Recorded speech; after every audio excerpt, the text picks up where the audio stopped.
So what ages were you when you lived here? Oh, right from when I was born in 1942. 1942, I was here right up until, I'm not sure now if I was 15 or 16. I think I was 15.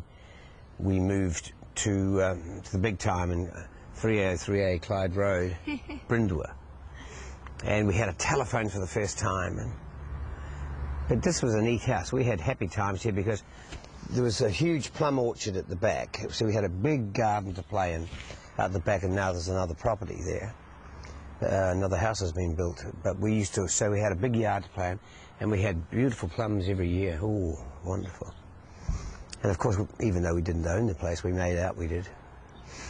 And these are our good friends, the Hickeys over here. Good Irish family.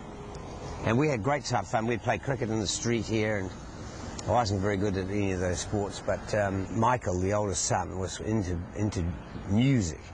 And he introduced me to Sammy Davis Jr., Bobby Darin, the jazzy sort of stuff that I was very much into rock and roll, but he introduced me into, you know, just broadened my scope a little. Right. Because with tap dancing, with Dad's vaudevillian background, he had me singing all the songs he loved, you know.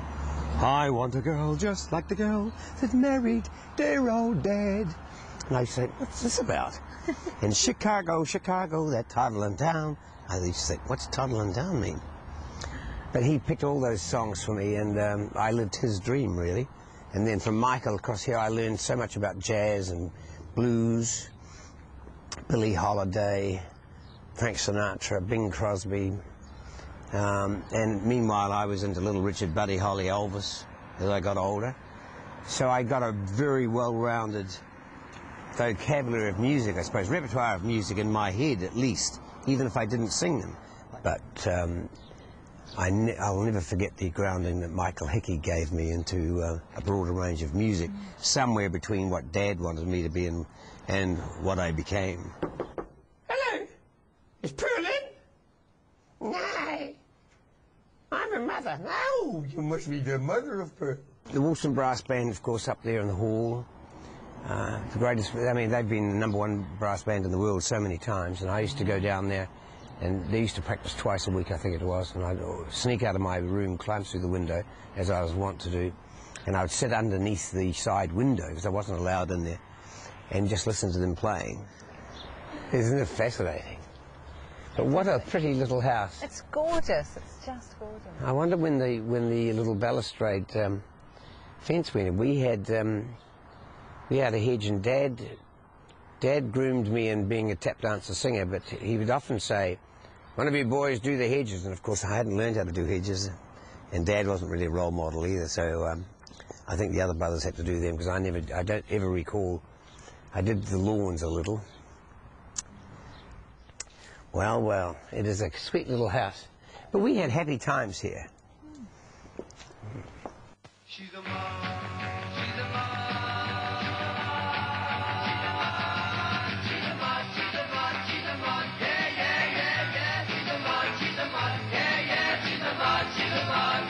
She won't change anymore. I sang Johnny Devil in a Straight Skirt and Elvis Presley's Teddy Bear. I just want to be your teddy bear. With drainpipe black jeans, lime green socks, or Ming blue, could have been either, or might have been one of each. Brothel creeper shoes, a bit like this really, with the thick soles, and my Elvis quiff, as long as I could wear it. I mean, I've just seen the photo from the following year, which was Form 4, and Form 4? Yeah, whatever it is. Second year here, and I trimmed my hair a bit back, obviously, so to please the school. So I was always getting into trouble for wearing my cap just like at the back, like a, what do they call it, a fly on a duck's bum or something. Because I had this big DA and big quiff. But it doesn't seem so bad now when I look at the photos, but I suppose at the time it was quite radical. Ah, pretty risque. And I won the talent contest. I got over 90% of the vote because there were guys doing really boring stuff like playing Holy City on the saxophone. Couldn't figure it out. And I had a drummer playing a tin biscuit tin, doing the offbeat, a guy playing piano, and I played very bad guitar. But anyway, it convinced me. I thought, gee, they don't even like me at the school, and yet they voted me to win, and so I'm on track. So did you study singing here? No, I studied singing and tap dancing with Pauline Leatham, initially at Waltham School, because that was near where she lived, until she got her own studio. I think her brother or her father or both built it in the backyard of their house, which was just around the corner. And I never actually tap danced here. The only thing I did was my tribute to Elvis, I suppose. And then I used to be in all the Gilbert and Sullivan productions and stuff. The school had quite a, they were very good, they were all boys, of course, at the time, and we were good at Gilbert and Sullivan. So I used to do all the Nanky Poo and whatever it was. I can't remember now. But it was fun. And I loved the fact Sacred Heart was next door, because I was always interested in girls. You went into the right career. I've got something to say. If you talk and change anymore, I won't have the money to pay. Fella, she was once a drag, then the black one and the corner.